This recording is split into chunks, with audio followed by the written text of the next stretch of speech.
everybody, and welcome to Full Range Wrestling Recap. I am your host, Most Valuable Pat, and I'm here today to talk about Monday Night Raw and Tuesday Night SmackDown live for the 19th of February and 20th of February. So, what can you say about Raw this week? There were three matches, and one of them was 2 hours long. So I don't know if the writers decided to take a break. I think what they did was they were like, you know what, Elimination Chamber's coming up. We have absolutely zero idea what we're gonna do with some of these matches. So I think today we're just gonna take a day off. So let's just have a gauntlet match take up 2/3 of the show, and then we'll have like a women's match because the women need to be in there, and then we'll have just like a random tag team match, and then like Titus and then Apollo Crews walk in the room. Are we working tonight? And then the writers like, yeah, we're gonna go ahead and we're gonna put you in a match with the Bar, and that's gonna be the last match of the day. Or that's gonna be the second match of the day, and then after that it's gonna be the girls doing a 6-man tag because they have an Elimination Chamber match coming up too. So that's gonna be all of Raw: a gauntlet match, a tag team match, and a 6-women tag team match. Come on, man, really? It was impressive because Seth Rollins was in there for an hour and 5 minutes. I don't think I've seen these guys, like any of the new guys anyway, really be in matches like that for an hour. So I was really impressed that he ended up beating Roman Reigns and then beating Cena. But the rest of it was just kind of like, eh. You know? Rollins loses to Elias. Elias loses to Finn Balor. Finn Balor loses to Miz. Miz loses to Braun Strowman. And of course they got to make Braun Strowman come out as being the last guy because he's the most popular guy.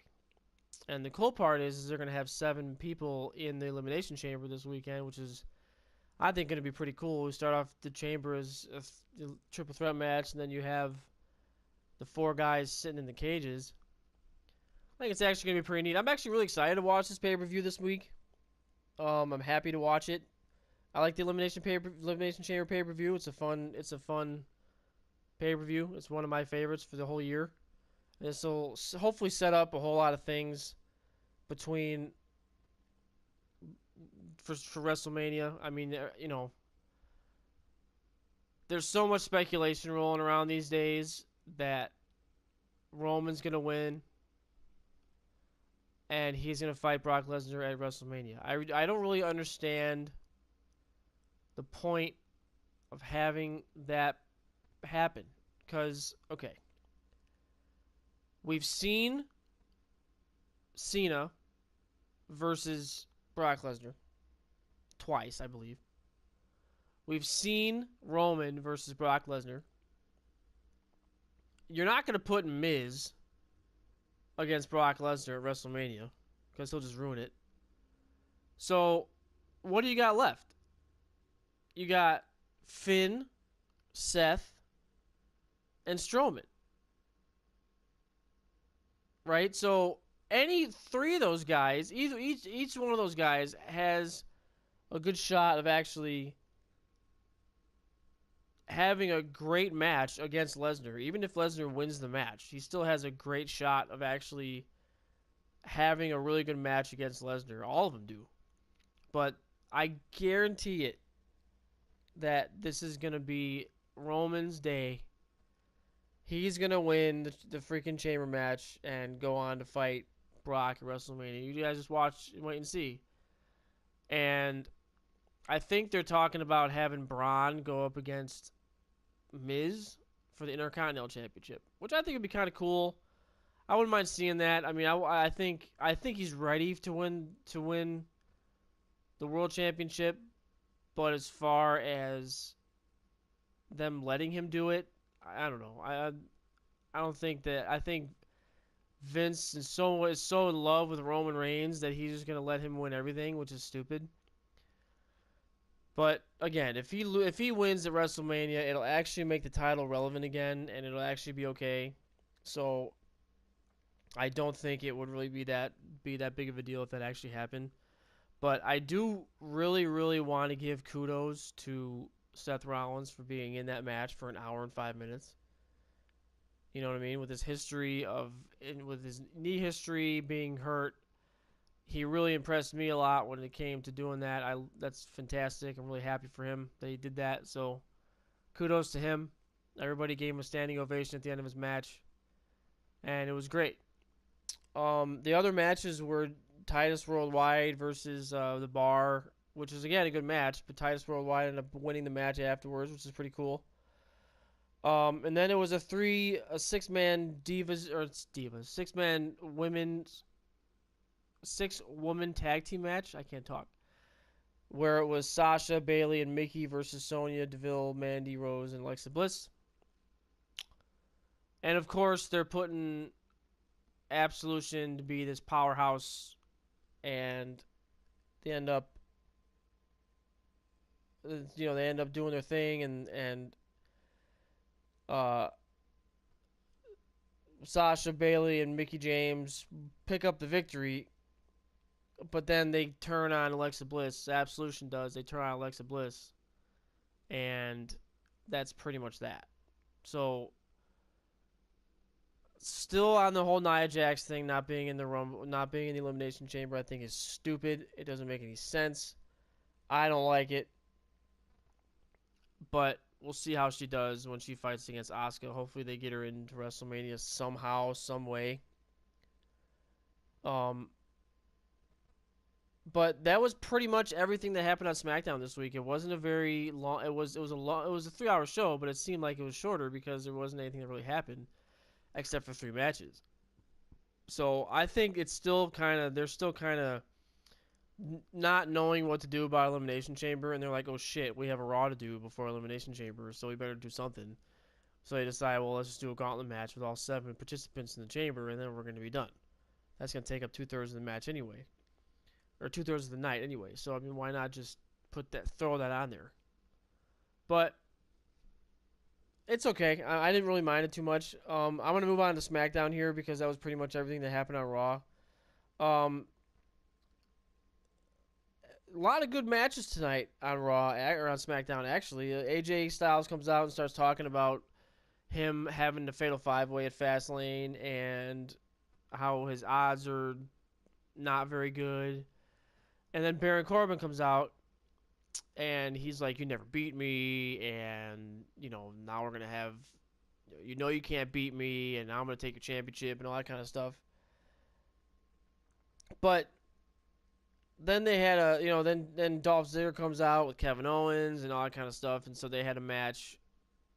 I'm sorry, Kevin Owens comes out and starts talking a bunch of crap to Baron Corbin, and then Shane comes out and says you're going to have a match with Dolph Ziggler, which was a good match until the end of the match when Sami Zayn comes out and distracts Ziggler, and then Owens kicks Ziggler in the face and pins him for 1, 2, 3. It's simple as that. But then they had this. Right afterwards, they had this thing where it was Jinder Mahal talking to Bobby Roode about him being afraid of Randy Orton and blah blah blah. That's all just kind of that 3-way thing that they have going on there. I think it's actually a decent rivalry, but we've seen Orton versus Jinder Mahal like 5 times already. He had 6 rematches for the championship, which he lost. And then Rude is fighting Jinder Mahal, which is fine, but I don't understand why Randy Orton has to get involved in this match. Why can't it be just Jinder Mahal versus Bobby Roode, period? I don't understand. What does Randy Orton have to do with anything that's going on? He can just face anybody. He can have a rivalry with anybody on SmackDown at any time and just make it good. But they have to put him in like a triple threat situation with Jinder Mahal and Bobby Roode. This doesn't really make a whole lot of sense. But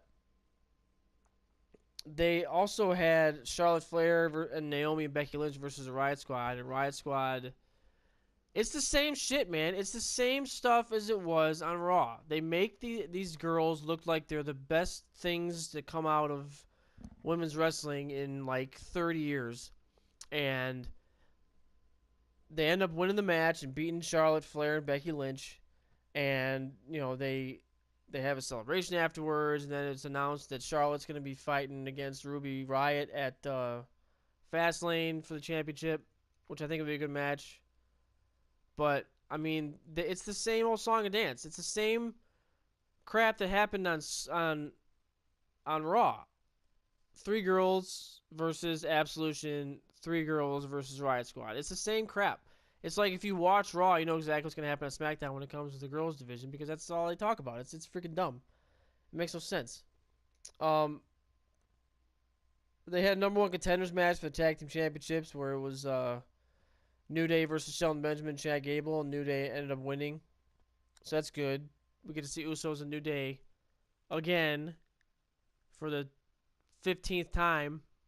So excited about that.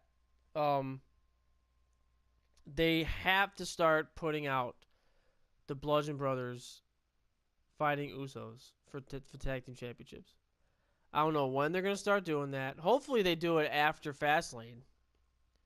Hopefully Fastlane gets over with and they start having Bludgeon Brothers versus Usos, that rivalry start, because that's going to be a good one, man. I mean, I like the Usos. Usos are great. It's a lot of fun, and a lot of fun to watch Usos go against anybody. They make everybody look good because they've been doing it for so long.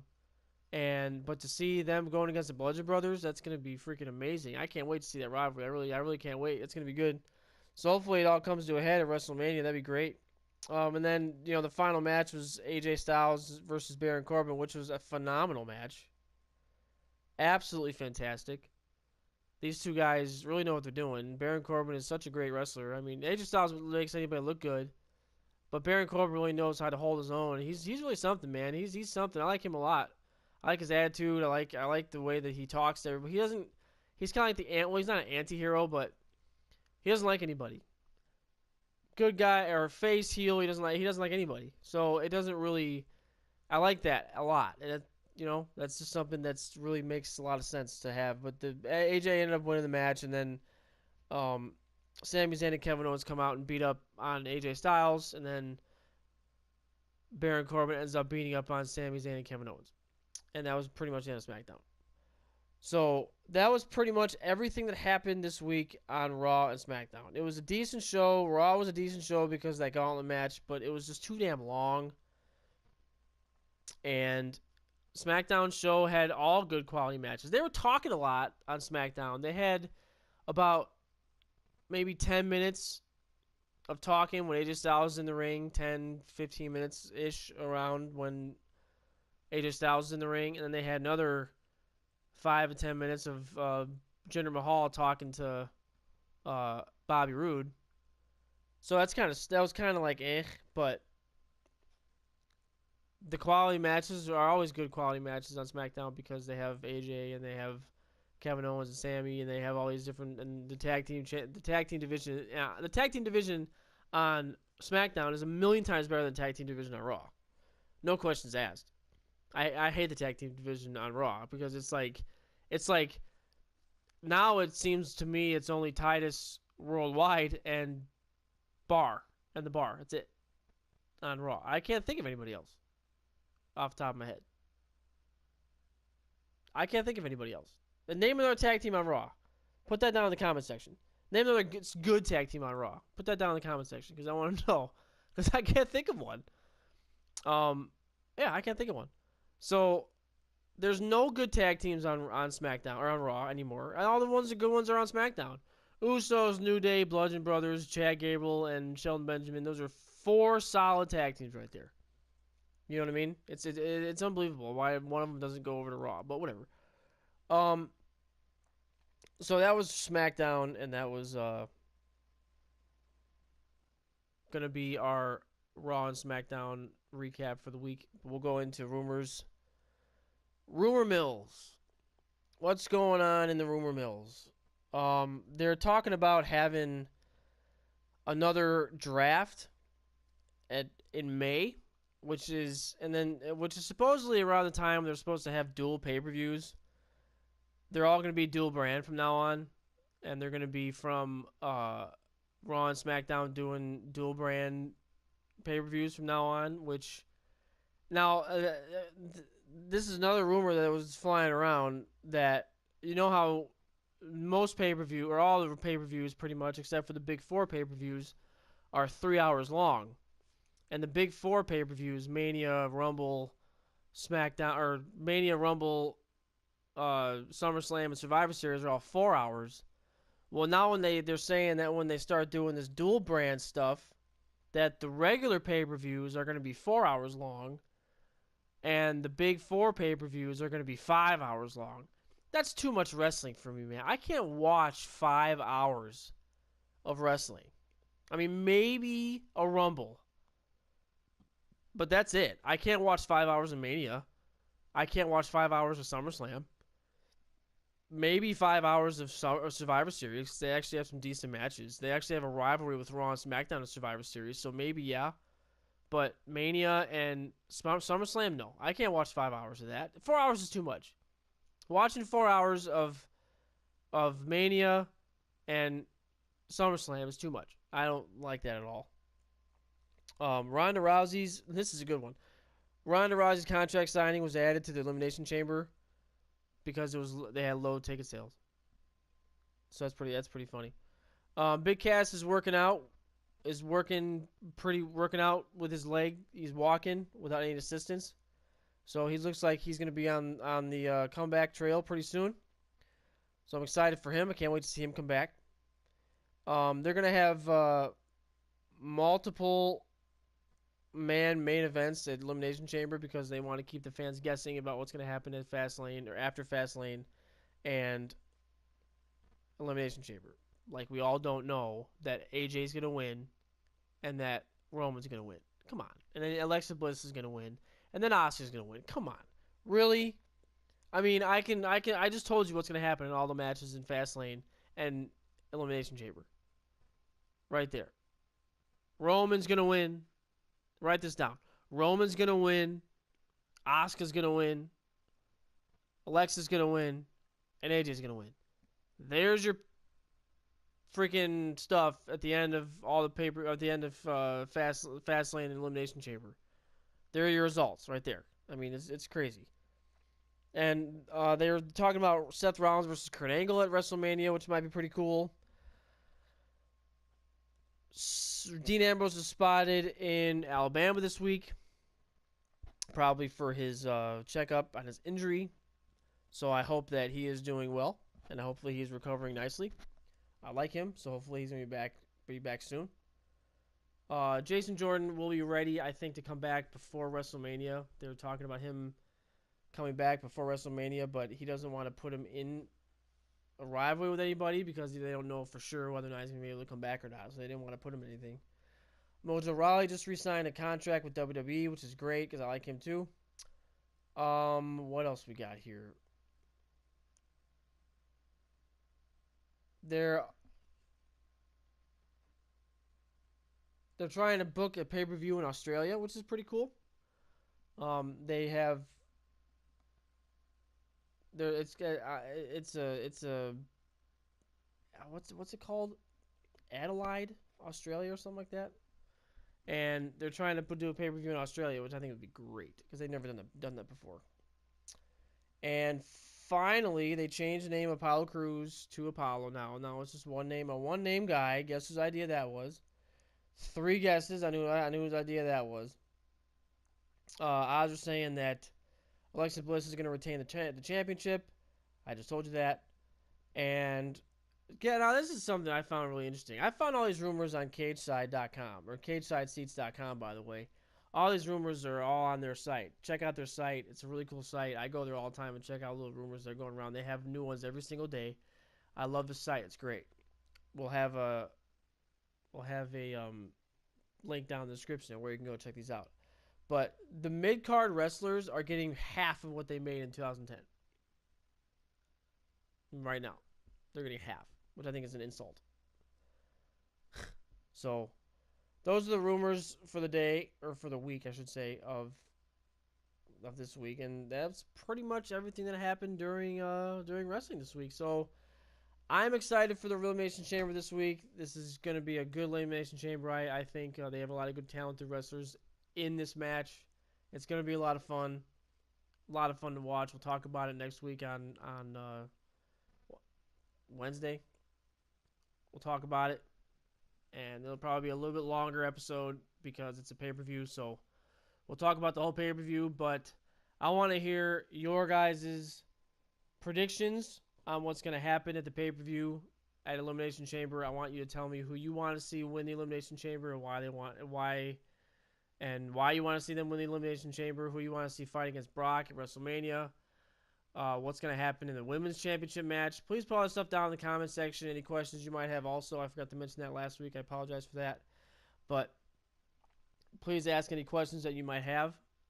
And we will be coming back next week to talk about Wrestling Recap again. So thank you very much for watching.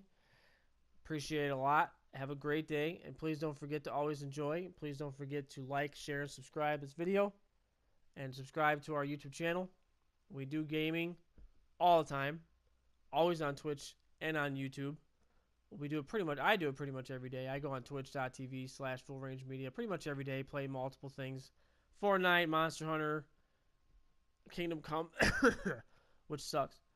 And we'll be playing a whole bunch of new games coming out when they come out. So come on, check us out if you're interested in gaming stuff. If not, if you just want to talk about wrestling, then join in the conversation. I'd love to answer some of your questions.